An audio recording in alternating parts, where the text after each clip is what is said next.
సంవత్సరాల తరబడి ఎన్ని మందులు వాడినా మీ మోకాల నొప్పులు తగ్గట్లేదా? ప్రాణ పెయిన్ క్లినిక్ లో అత్యాధునిక చికిత్స.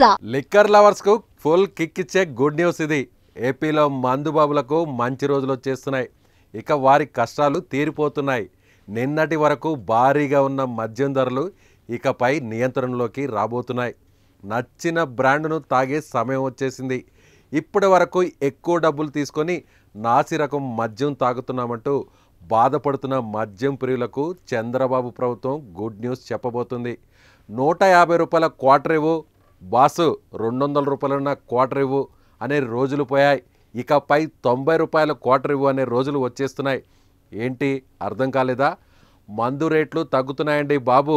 మీరు కోరుకున్న బ్రాండ్ ఇకపై ఏపీలో అందుబాటులో ఉండబోతుంది. క్వార్టర్ ధరలను భారీగా తగ్గించాలని ఏపీ సర్కార్ భావిస్తోంది.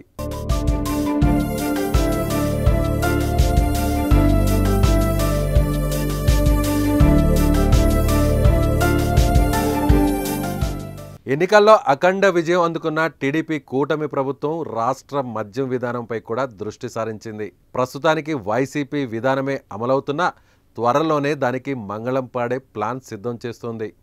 వైసీపీ అమలు చేసిన ఎక్సైజీ పాలసీని రద్దు చేసి కొత్త ఎక్సైజ్ పాలసీని అమల్లోకి తీసుకురాబోతున్నారు. అందులో భాగంగా కొత్త మద్యం పాలసీ, ప్రొక్యూర్మెంట్ పాలసీపై ఎక్సైజ్ శాఖ కసరత్తు జరుపుతోంది. ఈ క్రమంలో మద్యం కొనుగోలు పాలసీపై మద్యం కంపెనీలతో ఎక్సైజ్ శాఖ ఉన్నతాధికారులు చర్చలు జరుపుతున్నారు.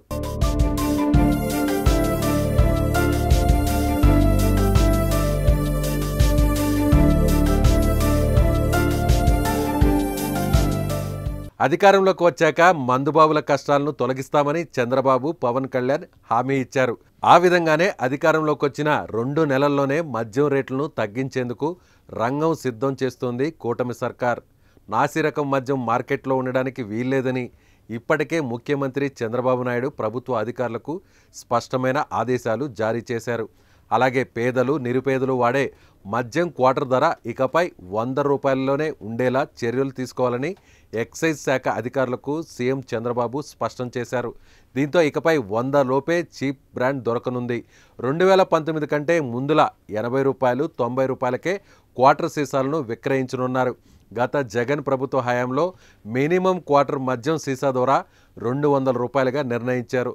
అంతేకాకుండా ఎవరికీ తెలియని పిచ్చి బ్రాండ్లు విక్రయించడంతో తీవ్ర విమర్శల పాలయ్యారు.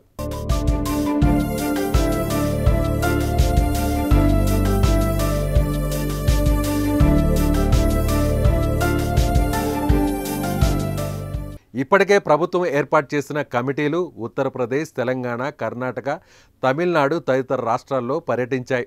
ఆయా రాష్ట్రాల్లో మద్యం అమ్మకాలతో పాటు వారు అమలు చేస్తున్న విధి విధానాలను ఉన్నతాధికారులు పరిశీలించారు. అలాగే మద్యం తయారీ, విక్రయాల్లో ప్రభుత్వం అనుసరిస్తున్న విధానాలను సైతం వారు పూర్తిగా అధ్యయనం చేసినట్లు సమాచారం. అందుకు సంబంధించిన నివేదికను మరికొద్ది రోజుల్లో ప్రభుత్వానికి అధికారులు అందజేయనున్నారని తెలుస్తోంది. వచ్చే నెల మొదటి వారంలో రాష్ట్రంలో అన్ని రకాల బ్రాండ్ల విక్రయాలకు ప్రభుత్వం అనుమతిని ఇవ్వనుంది.